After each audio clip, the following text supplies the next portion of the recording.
दोस्तों नमस्कार, मैं सौरभ गोस्वामी। हमारे साथ भिखारी प्रजापति जी हैं। इन्होंने एक बहुत अच्छी टिप्पणी अपने भाषण के दौरान की है। जो जातिगत सेनाएं हैं यहाँ कहीं की तमाम जातियाँ अपनी अपनी तरीके से अपना संगठन बना रही हैं, वो कहीं ना कहीं देश को कमज़ोर करने इसको लेकर उन्होंने एक बड़ी टिप्पणी की और लगभग 25 से 30 मिनट का इनका एक भाषण रहा है। ललितपुर में वो इस समय है, उनसे पूछते हैं जातिगत जो सेना के बारे में उन्होंने बोला है उसके पीछे का उद्देश्य क्या है। सर स्वागत है जी। धन्यवाद सर। जो आपने जातिगत उस पर सेना पर एक टिप्पणी की हो, क्या है जी सर?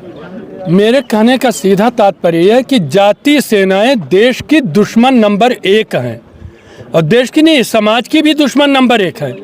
फर्ज कीजिए किसी गांव में हर जात के लोग अपनी अपनी सेना खड़ी कर लें, अपना अपना संगठन खड़ा कर लें और पूरे गांव में फिर तो उथल पुथल मच जाएगी। कहने का मतलब जातीय सेनाएं, यदि किसी को सेना का बड़ा शौक है तो भारत की सेना में आए ना। भारत की जल सेना में भर्ती हो, थल सेना में भर्ती हो, भारत के नौसेना में भर्ती हो। इसलिए मेरा कहना कि जातीय सेनाएं देश की दुश्मन नंबर 1 हैं। एक बात। दूसरी बात, महापुरुषों को जातियों में न बांटा जाए। हमारे महापुरुष हमारे राष्ट्र के आराध्य देव हैं, उनको इसी रूप में देखा जाए। अच्छा, चूंकि आप लगातार बात करते हैं, तमाम राजनीतिक कालखंड की अगर हम बात करते हैं तो जाति पात पर ही राजनीति चलती आई है जी। ऐसा है कि कुछ कालखंड में ऐसा देखें, यह तब से आया जब से मुगलों का शासन आया। मुगलों का शासन ऐसा रहा कि भारत की जो सांस्कृतिक व्यवस्था थी, भारत की जो राष्ट्रीय अस्मिता थी, उस पर बहुत गहरे आघात हुए और उन आघातों से जातियां अपनी सुरक्षा के लिए अपने अपने कबीले, अपने अपने टीम बनाने लगे।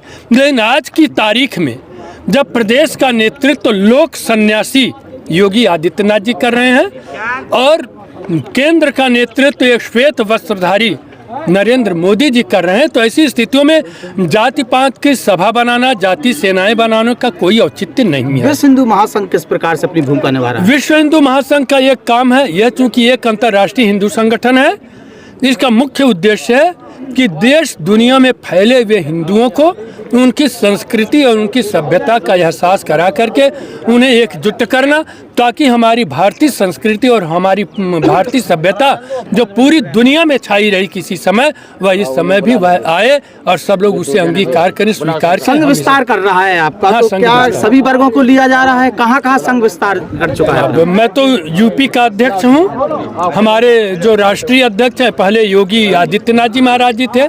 शासन की व्यस्तता की वजह से उन्होंने अपना कार्यभार दिल्ली की कालिका पीठ के पीठाधीश्वर श्री महंत सुरेंद्र नाथ अवधूत जी को सौंपा है। हमारी अंतर्राष्ट्रीय अध्यक्ष काठमांडू नेपाल की श्रीमती अस्मिता भंडारी हैं।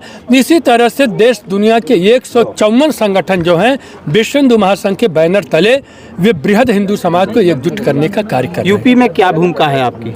यूपी में तो हम लोग हर जिले में, अभी आपने देखा ही, एक विशाल जनसमूह संत रविदास जयंती के, संत रविदास जी को जितना सम्मान मिलना चाहिए उतना नहीं मिल पाया। मैं इस बात को आपसे कहना चाहता हूं कि यदि ऐसे महापुरुष का जन्म किसी अन्य जाति में हुआ होता तो लोग पता नहीं उनको किस किस अवतार के लोग विशेषण दे देते। यह विश्व हिंदू महासंघ का कर्तव्य है, हम योगी आदित्यनाथ जी महाराज के निर्देश पर संत रविदास जयंती मनाने के लिए। प्रजापति जी, आप रवि योगी जी के बड़े करीबी माने जाते हैं। जी जी। प्रदेश सरकार कैसा काम कर रही है? प्रदेश सरकार का काम 100% सराहनीय है और यदि मुझे नंबर देना हो तो 100 में 100 दे दूंगा। और मैं समझता हूं कि जो लोग योगी जी को समझते हैं कि वो एक व्यक्ति हैं, साधारण व्यक्ति हैं, मुख्यमंत्री हैं, ऐसे बहुत से मुख्यमंत्री आएंगे जाएंगे, वे धोखे में हैं। योगी आदित्यनाथ के अंदर नेतृत्व की वही क्षमता है जो नेताजी सुभाष चंद्र बोस के अंदर थी, विद्वत्ता की वही क्षमता है जो आद्य जगत गुरु शंकराचार्य के अंदर थी, और हिंदू धर्म का उद्घोष करने की उनके शब्दों में वही आवाज़ है जो स्वामी विवेकानंद के शब्द। बहुत बहुत धन्यवाद सर।